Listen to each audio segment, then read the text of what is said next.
আউযুবিল্লাহি মিনাশ শাইতানির রাজিম বিসমিল্লাহির রহমানির রহিম। বাংলাদেশি মানব জোটের পক্ষ থেকে আমি কাজী মোশাররফ হোসেন।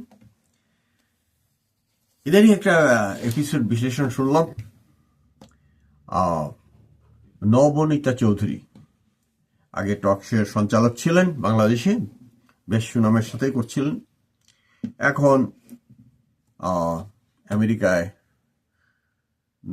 নবনীতা চালু করেছেন। সেইখানে দেখা গেল যে একটি এপিসোডে ডক্টর কলিমুল্লাহ রেফারেন্সে বলা হচ্ছিল যে ডক্টর ইউনূস মুখ্যত একটি মিশন নিয়ে এসেছেন।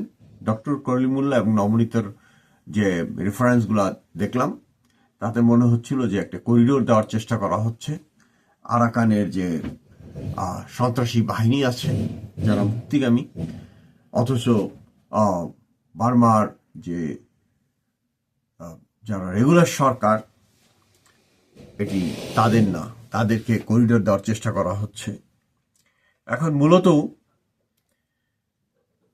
নবনীতার যে বিশ্লেষণটা পাওয়া গেল নবনীতা চৌধুরীর, সেখানে দেখা যাচ্ছে যে যেই জুইশরা ইসরায়েলে বসে ভারতের উপরে তথা সরি যে জুইশরা ইসরায়েলে বসে ছড়ি ঘোরাচ্ছে পুরা মুসলিম বিশ্বের উপরে, এবং পাকিস্তান থেকে শুরু করে পশ্চিম আফ্রিকার বিশাল এলাকা জুড়ে কিন্তু তারা এক ধরনের প্রভুত্ব বা রাজতন্ত্র বা সাম্রাজ্যতন্ত্র কায়েম করেছে। এখন ছিটে ফোটা এখানে বাংলাদেশ জনসংখ্যার দিক থেকে তো মুসলিম দেশ অবশ্যই, কিন্তু একটু একটু করে এগিয়ে যাচ্ছিল।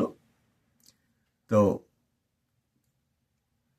এটা আমার ধারণা নাই, শুধু একটু বিশ্লেষণ করলে পাওয়া যাবে। সিরিয়ার থেকে শুরু করে সব জায়গাতেই দেখা গেল যে এরা ওই মৌলবাদী গ্রুপদেরই একটা অংশকে কিছু পয়সা দিয়ে দেয়, তারপরে নিজের ক্লাস শুরু করে।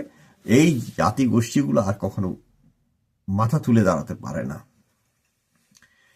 এখন আগের যে এক নায়ক শেখ হাসিনা, সে কিন্তু বারবার বলছিল আমার সেন্ট মার্টিন নিয়ে গেলে আমি থাকতে পারি, ইত্যাদি ইত্যাদি। তার অনেক দোষ বিগত 3টি নির্বাচনে, এবং যেই ধরনের ঘটনা ঘটিয়েছে প্রশাসনের মাধ্যমে, সেটা অত্যন্ত দুঃখজনক বললে শেষ হয় না। তারপরে দেখা গেছে যে যতগুলা প্রজেক্ট আছে গ্রেটার ফরিদপুরে কোনো কিছুই ব্যয় করে নাই। এরকম অনেক অঞ্চল আছে গ্রেটার ফরিদপুরের মতন। খরচ করেছে কোথায়? ওই চট্টগ্রাম। বিশাল বিশাল অঙ্কের টাকা শুধু খরচই করে নাই, আবার সেগুলো লোপাট করে বিদেশেও পাঠানোর ব্যবস্থা হয়েছে।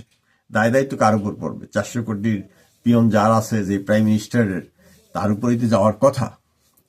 সে যাই হোক, নবনীতা এখানে বিশ্লেষণ করার চেষ্টা করেছেন যে এই করিডোরের মাধ্যমে বাংলাদেশ একটি চলমান যুদ্ধ এবং একটি দীর্ঘমেয়াদী যুদ্ধের দিকে চলে যাচ্ছে। একটি মুসলিম দেশ হিসেবে এটা যেন পাওনা। কারণ নবনীতা চৌধুরীর আলোচনায় দেখা গেল যে এইখানে একটি গ্রুপ দাঁড় করানো হয়েছে যারা ইহুদি বা ইসরায়েলি অনুগত। সেখানে এই বাংলাদেশের পূর্বাঞ্চল তথা হিলি এলাকায় মিলেমিশে দেখা গেল যে ওখান থেকে আশেপাশের এলাকাগুলোকে নিয়ন্ত্রণ করার জন্য হয়তো এখানে একটি ইসরায়েলি দেশও গঠন করা হইতে পারে, বা একটা শক্তি এখানে গ্রথিত হবে। কিন্তু কি বা আসে যায়?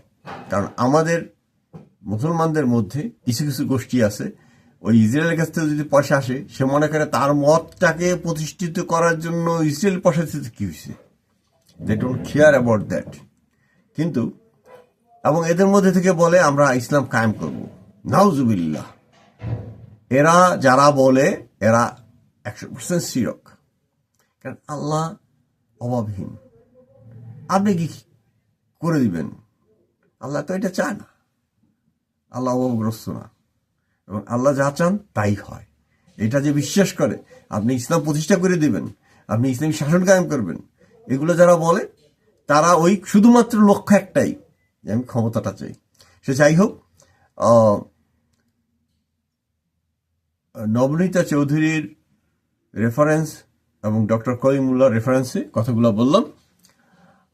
বাংলাদেশের সাধারণ জনগণকে বলবো সতর্ক থাকার জন্য, যে আমরা শান্তিপ্রিয় হিসাবে বেঁচে থাকতে চাই। আমাদের কোনো পক্ষপাতিত্বের ভিতরে যাওয়ার দরকার নেই। আমাদের ইসলামের যে কয়টা আকীদা আছে তার কোনো একটি প্রতিপালনে বাংলাদেশের কোনো মুসলিম বাধাগ্রস্ত হয় না।